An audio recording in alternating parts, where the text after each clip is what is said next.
Hello everyone and welcome to the beginning of Chapter 6. Welcome to Lesson 6.1.1, How Can I Move a Shape on a Grid? Today we're going to begin talking about geometry. We've been working on algebra, solving equations, evaluating expressions, graphing on a line. Okay, that's all very much algebra.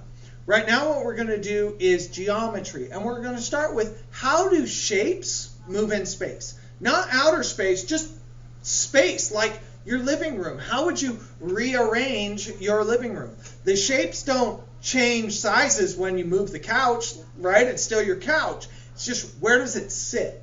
And so that's what a rigid transformation is. The shape doesn't change size, but we're just moving it around.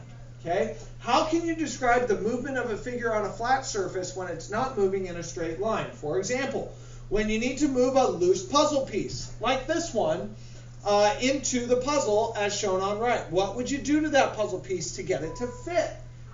How can you describe the way its position changes? Today you will explore mathematical ways of sliding, turning, and flipping an object without changing its size or shape. These types of movements are called rigid transformations. So we're only doing one problem today, problem 6-1. Problem 6-1 looks like this. It's key lock puzzles. You are responsible for 7. I'm going to do 1. You're going to do 6 more. So what you're going to do is you're going to go to CPM. Okay? And once you are in CPM, you are going to go to lesson 611. You are going to click on key lock puzzles.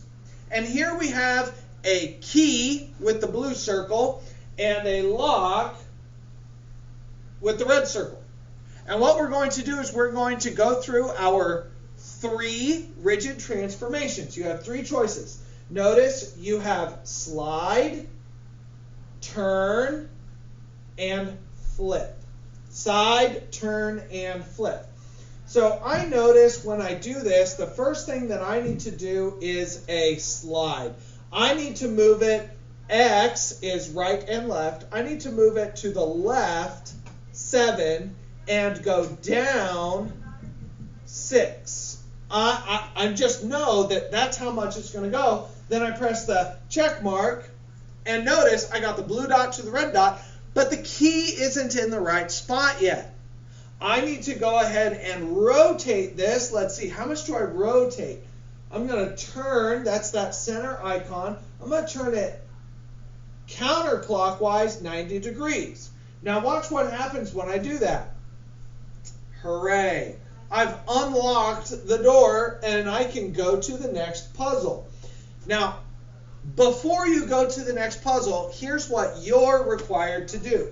You need to write down some of this information. You have 3 boxes. Okay? Now you have 7 rows of these 3 boxes, but you have 3 boxes that look like this. Okay? And here's what you do. I'm going to write the problem in the first box, intro 1. Now I did 2 rigid moves. I did a slide and I did a turn. Now I need to give the detail about these 2 moves.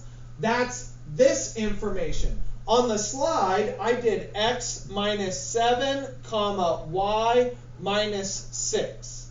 And on the turn, I did 90 degrees counterclockwise.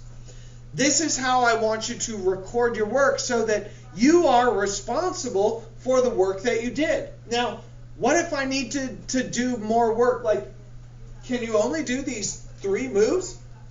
Yes, these 3 moves only. But if you needed to do a slide again because you went too far, do a slide again and record your work. Remember, it's not just about the answer, getting the key unlocked. It's about how we got there. Okay? Some of you are going to be really efficient. Some of you might take a little bit longer, and you might even get better as you go.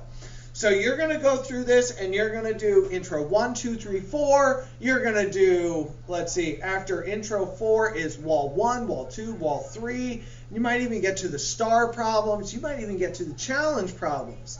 But you are responsible for 7 key lock puzzles. Make sure you record which problem you did, the rigid transformations that you used, and record the detail about those moves. Now, to help you out as we finish today's work, please make sure that you have these in your mind. This means slide. This means turn, and then a flip. Okay? Thank you so much for coming to lesson 611. If you aren't at school and you need a Chapter 6 notebook, notice that I have that for you in Google Classroom as well. Thanks for coming today, and I hope to see you soon.